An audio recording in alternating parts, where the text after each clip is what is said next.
ప్రధానంగా అవే తీసుకున్నాం మనం వార్త కూడా. ఇక చూడండి, కాళేశ్వరం అంటే మేడిగడ్డ అన్నారం సుద్దిల్లా, ఈ మూడేనంట కాళేశ్వరం అంటే.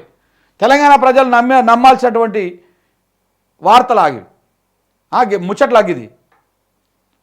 అంటే మన ముఖ్యమంత్రి గారి తెలివి ఎట్లా ఉన్నదో అర్థం చేసుకోండి. మేడిగడ్డ కాళేశ్వరం అంటే మేడిగడ్డ అన్నారం సుందిలనే అంట. మేము ఎల్లంపల్లి నీళ్ళు తెస్తున్నాం, శ్రీపాద ఎల్లంపల్లి ప్రాజెక్ట్ కట్టిందే కాంగ్రెస్. ఎవరు కట్టిరో ఇక్కడ చూపించినా కదా, ఎవరు ప్రారంభించారు, ఏం చేసిరు, ఎట్లా అనేది. వీళ్ళు 2 సంవత్సరాలలో అధికారంలోకి వచ్చినాక ఫస్ట్ దాన్ని క్లోజ్ చేసుకొని మిగతా కార్యక్రమాలు చేసుకున్నారు.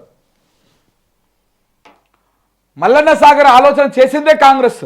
గండిపేట సభలో CM Revanth Reddy Godavari phase 2, phase 3 పనులకు శంకుస్థాపన, 20 టీఎంసీలకు 3,760 కోట్లు ఖర్చు పెడతా ఉన్నారంట.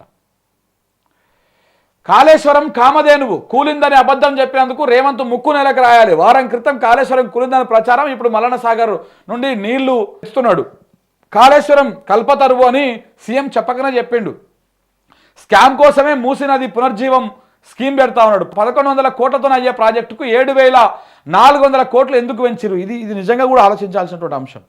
మల్లన్న సాగర్కి వెళ్ళి గండిపేట చెరువుకు కానీ లేకపోతే ఉస్మాను సాగర్ కానీ హిమాయత్ సాగర్ కానీ వాటర్ పోసేటువంటి ఈ కాలువలకు ఈ టన్నెల్కు 1,100 కోట్లు ఎనఫ్. ఇది రఘునందరావు కూడా చెప్పిండు 1,500 కోట్ల కంటే ఎక్కువ కాదు అని.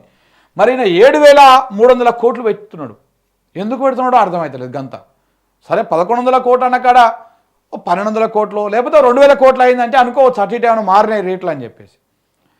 1,100 కోట్లు 1,500 కోట్లతో అయిపోయేటువంటి ప్రాజెక్టుకు 7,360 కోట్లు పెడుతున్నావు అంటే అందులో భయంకరమైనటువంటి కరప్షన్ ఉండేటువంటి అవకాశం ఉన్నది.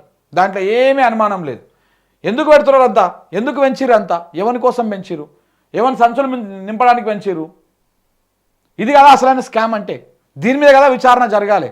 సిబిఐ ఎంక్వైరీ దీని మీద కూడా చేయొద్దా? ఎట్లా పెరిగిందో 1,100 కోట్ల నుంచి 7,400 కోట్లకి.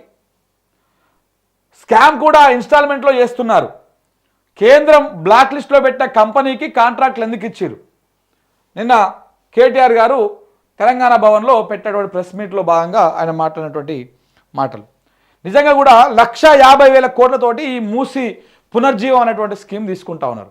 అయితే అంత పెద్దది ఒకటిసారి తీసుకుంటే వ్యతిరేకత వస్తుందని చెప్పేసి విడతల వారిగా తీసుకుంటాను అనమాట. ఇప్పుడు ఆల్రెడీ 7,000 కోట్లు 8,000 కోట్లకు అయిపోగొట్టేసాడు. ఇది అయిపోయాక మళ్ళీ ఇంకో కొంచెం ఒక ముక్క తీసుకొని దాని 10,000 కోట్లు ఇట్లా విడతల వారిగా చిన్న చిన్న భాగాలుగా చేసి 1,50,000 కోట్ల ప్రాజెక్టుని స్వాహా అనిపించడం, 20,000 కోట్లు దాన్ని పెట్టడం, మిగతా అన్నీ కూడా మింగడం. ఈ కార్యక్రమం కోసం ముందుకు పోతున్నట్టుగా చాలా స్పష్టంగా కనపడతా ఉంది.